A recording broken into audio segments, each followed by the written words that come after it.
Updated October 5, 2017, 12:04 a.m. The anti-anxiety drug prescribed to Stephen Paddock less than 4 months before his horrific onslaught in Las Vegas is often consumed by marksmen to calm their nerves and steady their aim.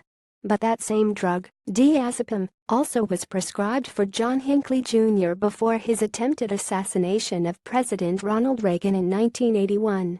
Washington, D.C. Attorney Paul Kaminer said Wednesday that he believes diazepam aggravated Hinckley's mental illness and actually contributed to his dangerous propensity. The Jekyll and Hyde reactions to the drug, more commonly known under the trade name Valium, are well understood, according to both Dr. Dennis Patterson, a board-certified pain medicine specialist based in Reno, and Dr. Mel Pohl, chief medical officer at the Las Vegas Recovery Center. Pohl pointed out that all sorts of drugs cause paradoxical reactions. Manufacturers themselves acknowledge that fact through TV ads that warn antidepressants may cause suicidal thoughts in some patients. As the Las Vegas Review-Journal reported exclusively on Tuesday, records from the Nevada prescription monitoring program obtained by the newspaper showed that Paddock received a prescription for 50 10-milligram tablets of diazepam on June 21 from Henderson physician Dr. Stephen Winkler. Marksmen regularly use it, Patterson said when he learned that Paddock had been prescribed diazepam, a sedative hypnotic drug in a class of drugs known as benzodiazepines. He immediately thought about two things. I wondered what psychosocial distress he might have been in, and then I also wondered if he made up symptoms for a doctor so he could use the drug to make him more relaxed in the moment for better shooting, he said, adding that marksmen regularly use it. Henderson physician Dr. James Gabroy, who said he enjoys target shooting in the desert, said Wednesday that is a more plausible scenario. That's exactly what it's used for by many who shoot, he said. Winkler, the Henderson physician who prescribed diazepam for Paddock in June and in 2016, has not responded to questions about why he prescribed the medication.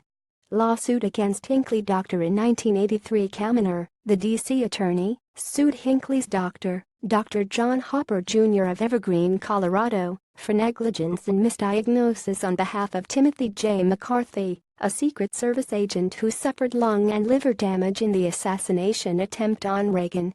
James Brady, the president's press secretary, and Thomas Delahanty, a Washington, D.C. police officer, also were parties to the $14 million lawsuit filed in Denver. We claimed that the diazepam had the opposite effect of what it was supposed to do, Kaminer said. Doctors and psychiatrists are supposed to be aware of that and be sure it's not causing an aggravation of the problem. From all the evidence gathered for the case, Kaminer felt there was no question Hinckley's mental condition deteriorated while he was taking diazepam. According to Kaminer, attorneys were able to show that during Hopper's treatment, Hinckley talked about political assassination. He saw it as a way to impress actress Jodie Foster. But the court ruled Dr. Hopper did not have a duty to warn law enforcement officials about the potential for political assassination because he was unaware of any direct threat and the lawsuit was dismissed. Kaminer said his experience representing Hinckley now makes him want to investigate whenever he hears violence has been committed by someone using diazepam. An autopsy may help us get some toxicology answers as to why Paddock did what he did in Las Vegas, he said. No word on Paddock. Autopsy officials with the Clark County Coroner's Office have not said whether an autopsy has been done of Paddock. The office did not respond to requests from the Review-Journal for comment on Tuesday and Wednesday. Kaminer said that diazepam may not have anything to do with Paddock's rampage, noting that an autopsy could determine another contributing factor. He might have had a tumor like Charles Whitman, he said. We need to know as much as we possibly can. In 1966, Whitman became infamous as the Texas Tower Sniper. Like Paddock, he killed innocent people while high above them. After murdering his mother and wife, he went inside a tower at the University of Texas, Austin and killed 3 people there. Then he went to the tower's 28th floor and shot down onto the campus, killing an additional 11 people while wounding 31 others before being killed by police.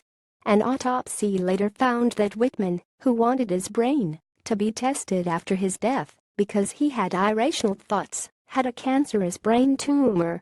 There still is much debate as to what role, if any, it played in his behavior. Contact Paul Harrison at harrison@reviewjournal.com or 702-3,875,273. Follow at Paul Harrison on Twitter.